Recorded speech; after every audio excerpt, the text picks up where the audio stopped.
Hello everyone and welcome back to my YouTube channel, Becoming the Best Me. My name is Beverly, but you can call me Bev or you can call me B. For those viewers that are visiting for the first time, welcome to the channel. For those returning viewers, thank you for returning. It's been a while since I've been on here, and I decided to come on here this morning before I start my work day. I'm here in my office, and I wanted to catch you up of what's been going on with me. I wanted to catch you up of what's been going on with me and why you haven't gotten any videos from me. I want to start off by thanking my subscribers and those who have not subscribed but view my videos. I want to thank you for supporting the channel, and for those of you who watch my videos and don't subscribe, I am asking you to subscribe. I normally put out videos once a week, but I've fallen behind because I've not been well. So let me give you a brief synopsis before I go forward.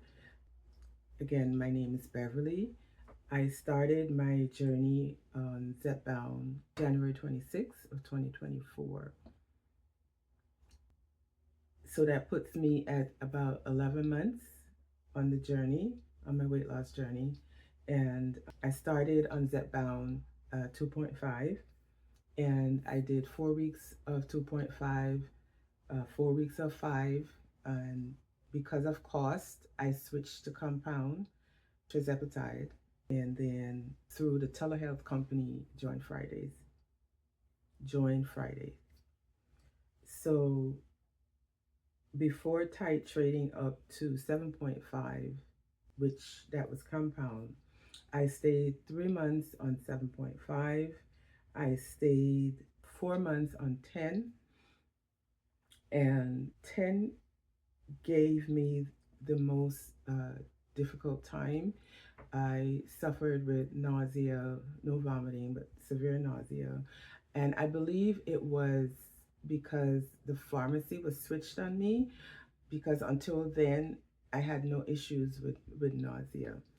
Through Join Fridays, I was getting my meds from Red Rock Pharmacy, but then for some reason they switched to Hollandale.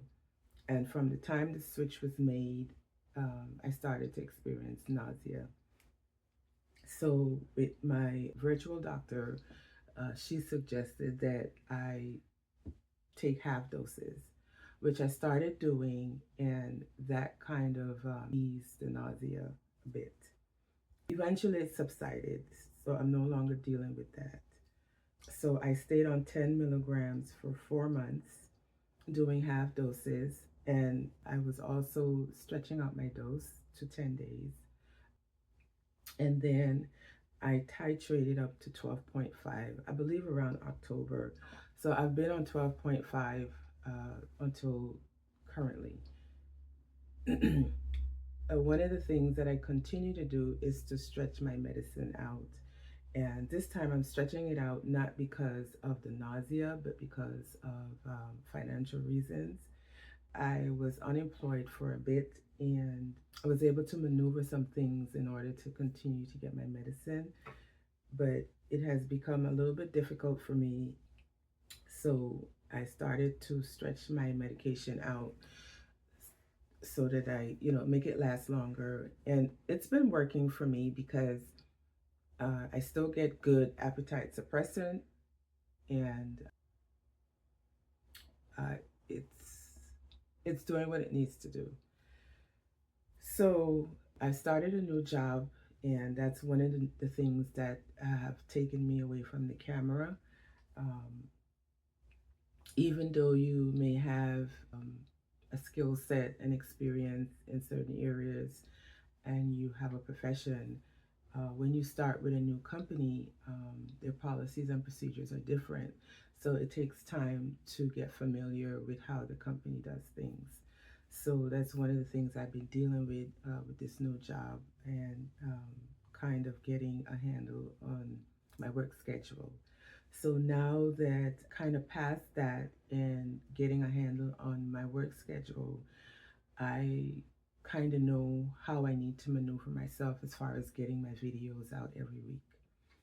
The other thing that I've been dealing with is I got very sick and ended up having a sinus infection. So I had all upper respiratory things going on. I had my ears was stopped up, clogged up, popping. My sinuses, of course, because I had a sinus infection. I lost my voice for about a week and just achy and just not feeling well. So I'm through that now and want to get back on track. And yeah, just wanted to get on here and update you guys. So as of yesterday morning, I was 168.4. So that puts me down about 57 pounds. And originally, when I started this journey, I had a goal weight of 150. But I have since changed that. And I want to say now I'm going to make my goal about 160. And the reason for that being is the way that I'm thinning out. Everybody's body is different, and I find that I'm thinning out more in this area. And I guess it's one of those things where you're not accustomed to seeing your bones for so long that when you start to see your collarbone and your shoulder bone, and at first it's kind of scary because your pelvic bone, you lay down, you can actually feel it protruding. It's kind of scary because for all your adult life, you didn't even know these bones exist, because you didn't see them, you didn't feel them because it was covered with the fat. And it's one of those things that slowly getting used to. So it's kind of bothersome to me. And I don't know if anyone else out there is dealing with this. It's called body dysmorphia, where you don't, well, that part is not called body dysmorphia, but body dysmorphia, since I brought it up, is where your mind can't relate or accept the new body that is now appearing in front of your eyes. You're still seeing yourself as the old, heavy person. And I'm dealing with that too. And, the fact that, I now can see my bones. So I'm coming to accept that. And but I don't want to get too thin where I look like I'm sick, or I don't look healthy. And I know it's just time. I have to give my body time to catch up, because eventually when your weight becomes set and you stop losing weight, or you're just maintaining, your body kind of it fills in, it fills back in. You don't have this kind of look. It eventually you start to fill in. And one of the things that will help you fill in is continuing to do your strength training, your resistance training, and your weightlifting and stuff. So your body will not only be thin, but you'll start to build back muscles, so it'll reshape itself. So that's what I'm dealing with. So one of the other things that I wanted to talk about, and I'm looking down at my notes because I wanted to make sure that I cover things. One of the things I want to say before I go on, I'm not a medical professional. I'm just a woman on a weight loss journey to get healthy. And the things that I share with you here in my videos and on my channel is just personal experience, things that have worked for me. And I just want to share that with you. But I would advise, before you incorporate anything that I say here, that you also talk it over with your healthcare professional, your doctor, your primary care physician, whoever you see for your medical stuff. So on my 11th month journey, what I've experienced, like I said, I've dealt with nausea, mostly after the pharmacy was switched, but I got through that. The other thing I dealt with is constipation. I've got a handle on that also, and I don't let it I don't let it go 2 days. I'm really trying to be in tune with my body and know what is happening. So, excuse me, if I see 2 days and I haven't had a bowel movement, I get right on it. And my regimen is in the mornings before I eat anything. I have a shot glass of prune juice, either that or I'll have warm water with fresh lemon squeezed in it. And I also do fiber in my coffee. And from time to time, I'll do the smooth move tea. I try to stay away from that a little bit because I find that it cramps my stomach because it has senna in it. And those who know. Those who don't, you can look it up and see what senna leaves are. Um, the other thing that I do sometimes is take milk of magnesia, but I'm trying to let my body do things naturally and not rely too much on supplements. Another thing I find too, when I'm really active and I'm working out regularly and I'm drinking my water, I am regular. I'm regular. And I wasn't really regular before. So I would go like maybe there were times when I would go every day, but then there were times I would go every other day. So what I'm experiencing now on the medicine, it's it's not abnormal for me. It's just, and I don't mean to gross anybody out. It's just the consistency is different. Those who know. So I'll leave it there. I won't go any further with it. My what I eat, my diet. I hate to use the word diet. There's a kind of pause there. What I eat, what how I've changed what I eat. Like I said, I still get good appetite suppression. I don't know why I want to say suppressant. Appetite suppression. Even with me pushing my medicine further out, 10 days or more, I still get good suppression. So there are days when I have to force to eat. Sometimes I have to remind myself to eat. And what I really do is really focus on protein. Like this morning, I had my protein coffee, I had toast, and I had cheese. So, with all of that combined, I probably got in around maybe 10 grams of protein.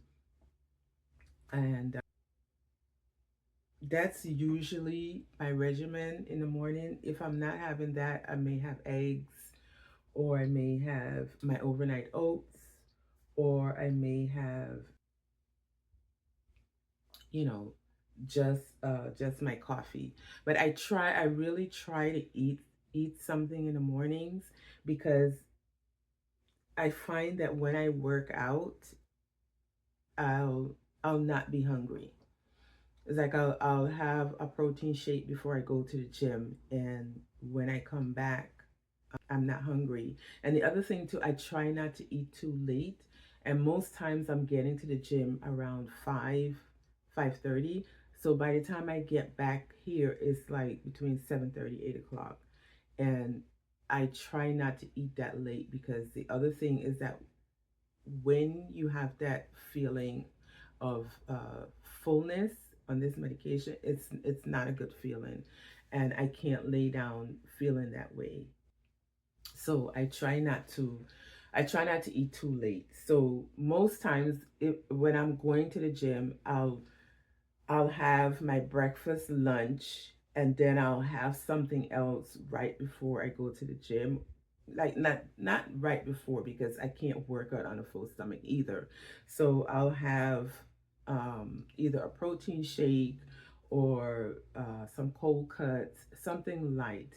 So when I go work out and come back, um, I'm not hungry. So I may have another protein shake or some yogurt or something really light before I shower and go to bed. I know that I said a lot there and I kind of got off track, but that's what I do. Insomnia. There are times, yes, on this medication, I just I just can't get to sleep. And I before getting on this medication, I was a night owl. I'll get my energy at night. And this medication just seemed to compound it. There are times when I'm up till 2 o'clock in the morning doing what? But anyway, what I find helps is I was taking melatonin, but I don't take that every night. I find that magnesium helps too, to just to calm me down. This tea, I do the sleepy time tea or the bedtime tea, and that kind of helps me, calm down and relax. But I have to take that like couple hours before. I can't take it and then go lay down. It'll take time before it works in. What else? Fatigue. There are times when I do struggle with fatigue, and that's probably in part with not getting enough sleep. And one thing with losing weight, sleep is very important because it you have to sleep enough so that your body regenerates, your cell regenerates. Sleep is very important, more than we even imagine. I really am trying to get my sleep number up because there are times when I'm functioning on maybe 4 hours of sleep, and that is not good. So that's an area that I'm really working on to improve. What else? Exercise is very important, not only for my age. I am 58 years old, so I'm postmenopausal, so I'm at risk for osteoporosis and all these kind of brittle bone syndrome and all these kind of things that, as you age, come upon you, the gift that you get for aging, per se. So strength training is very important to me. I do more strength training than I do cardio. I incorporate maybe 30 minutes, 20 to 30 minutes of cardio, but my majority time that I spend in the gym is strength training. And you do what works best for your body at the age that you're at. But on this weight loss journey with this medicine, because we're losing weight, some of us, so quickly, it is very important that we try to build muscle and retain the muscle that we have. And muscle is very important, not only because of age. Muscle is important for joint strength and stability. It's something that I learned having arthritis in my knees, is that I needed to build up those muscles around the knees that support the joints. You'd be surprised. I was when I learned all of this, that how important muscle is, not only for shaping out your body, but for joint health and stability. What else do I have for you guys? I covered my side effects. Oh, injection sites. Over the 11 months, I would say I've tried all the sites. My least favorite is my arms. I didn't feel like I got any effect, and it was more irritating than anything else because I got the little red raised spots, and not painful but just bothersome. And I put Benadryl on it, and in a couple of days it went away. I also tried my thighs, my upper thighs, and that was kind of, I don't know.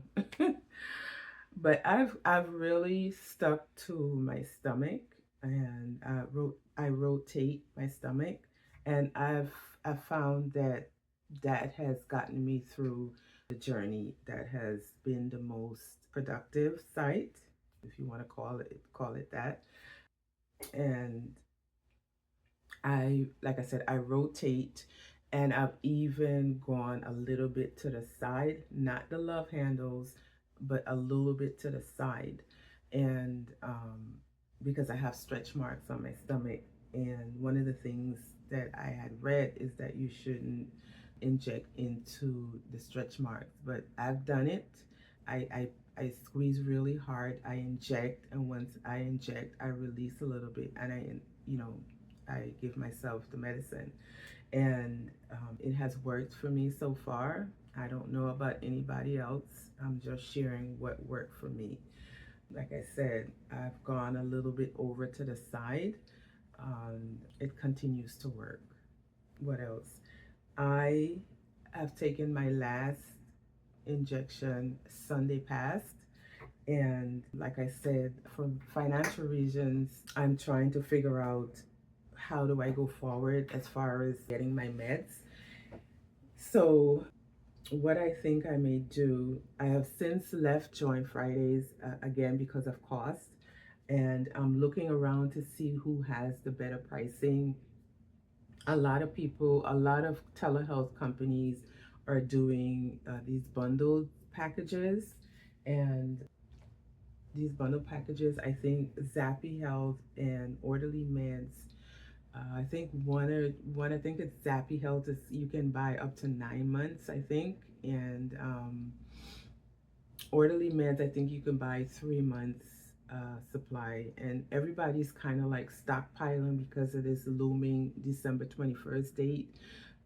Because nobody knows what's going to happen with the FDA and Eli Lilly and the compound medicine, if it's going to be taken off the market. Nobody knows. So I guess everybody is trying to stockpile, and the companies are, giving these packages. So I am looking to see where I'm going to buy my meds, and how I'm going to continue my journey.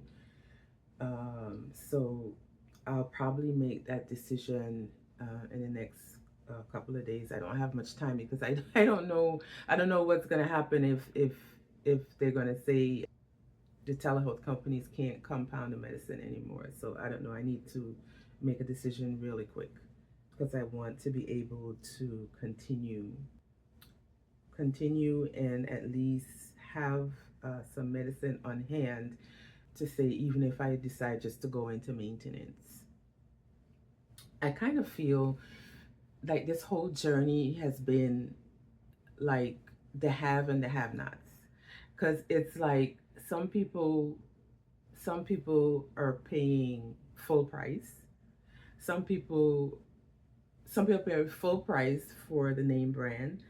Some people are paying about 550 for the name brand with the coupon. Some people are paying compounded medicine price.